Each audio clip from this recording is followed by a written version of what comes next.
Picture the moment. The final whistle blows, millions of people erupt, strangers are hugging strangers in the streets, grown men are weeping in front of their televisions, and somewhere deep in your chest, something shifts, even if that country isn't yours. But here's the thing, the trophy gets lifted, the confetti falls, the parade happens, and then what? What actually happens to a country after it wins the World Cup? The answer is far stranger, far more complicated, and far more human than you've ever been told. Start with the economy. The instinct is to assume a World Cup win sends a country's economy soaring. You'd think the pride, the tourism, the global attention, all of it must translate into money. And in some ways it does. But economists have been studying this for decades, and what they found breaks a comfortable myth. Stefan Szymanski, a sports economist at the University of Michigan, has spent years mapping the relationship between sporting success and national economic output. His research reveals something counterintuitive. The short term economic boost from winning is real but modest. A spike in consumer confidence, a brief uptick in retail spending. People go out, they celebrate, they spend money they might otherwise have saved, but within months that boost fades almost entirely. The numbers return to baseline. The economy doesn't remember the goal in extra time. What lingers longer is something harder to measure: brand value.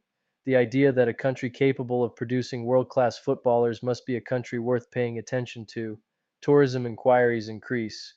Foreign investors begin associating the country's name with excellence rather than instability. This is soft power, and it works slowly and visibly over years, not months. Argentina knows this intimately.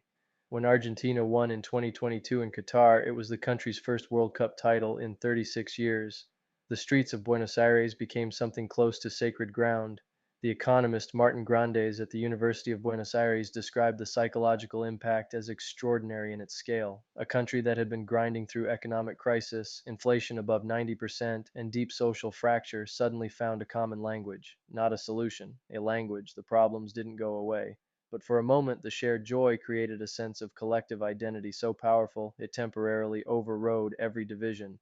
That is the first thing that happens to a country after winning the World Cup. It remembers that it is one country. And that matters more than economists want to admit.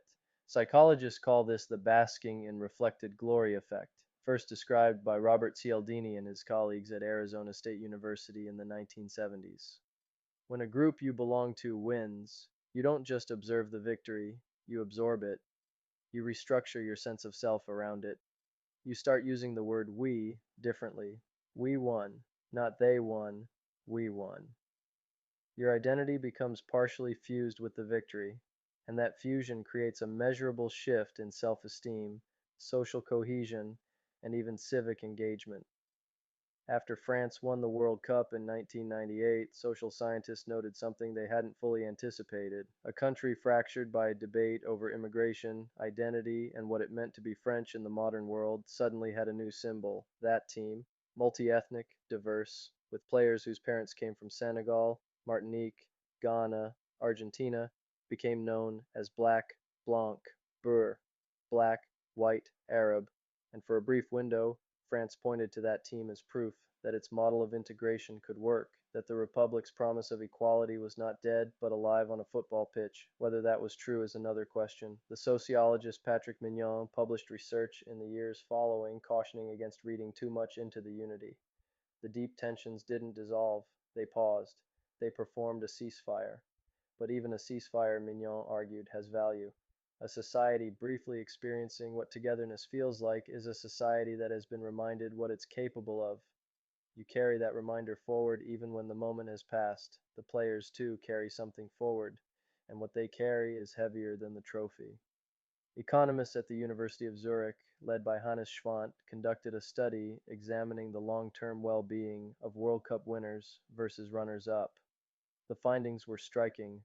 Winning players showed elevated life satisfaction scores years after the victory, not from money or fame alone, but from the specific psychological architecture that comes from being part of a team that achieved the singular most difficult thing in the sport.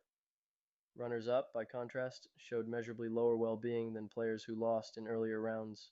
The research echoed what bronze medalists have shown in Olympic studies. Sometimes finishing third feels better than finishing second because third place offers a clean story. I nearly didn't make the podium. Second place haunts you. So close. Winning offers the cleanest story of all. And humans are story seeking animals. You don't just need to be fed, sheltered, and safe. You need your life to contain narrative arcs that make sense. A World Cup win gives millions of people the same narrative peak simultaneously.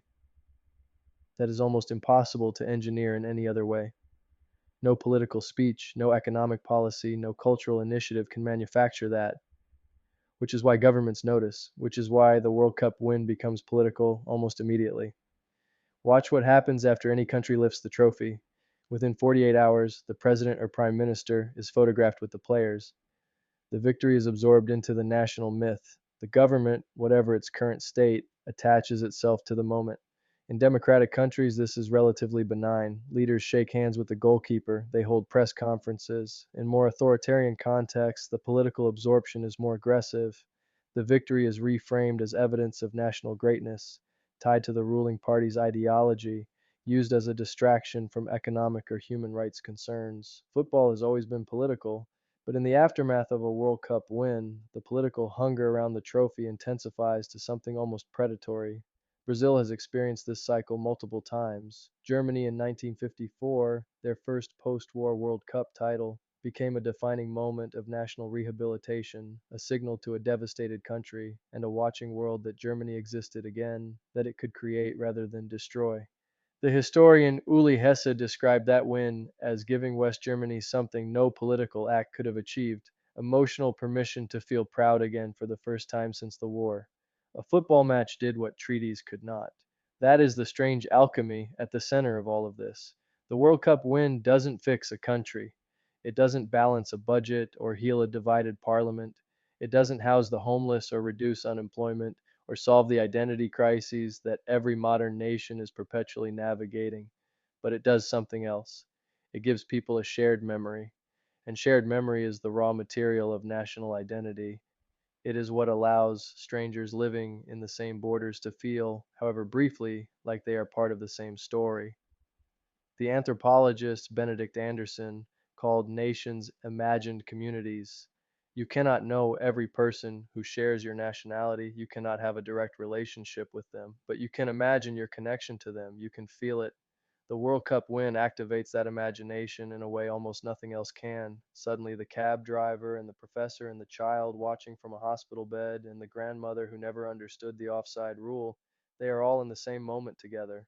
And when the celebrations fade, when the streets empty and the flags come down from the windows, what a country is left with is that memory, the sense that we did this, we felt this together. It will be decades before that fades. Sometimes it never does. Tonight, somewhere in the world, a child too young to remember the last time their country won is being told the story. Their grandfather is describing the goal. Their mother is showing them a photograph of strangers embracing in a square at midnight. The child doesn't know any of those strangers, but the child will carry that story. They will pass it to someone else someday. That is what happens to a country after winning the World Cup. The trophy gathers dust. The story never stops being told.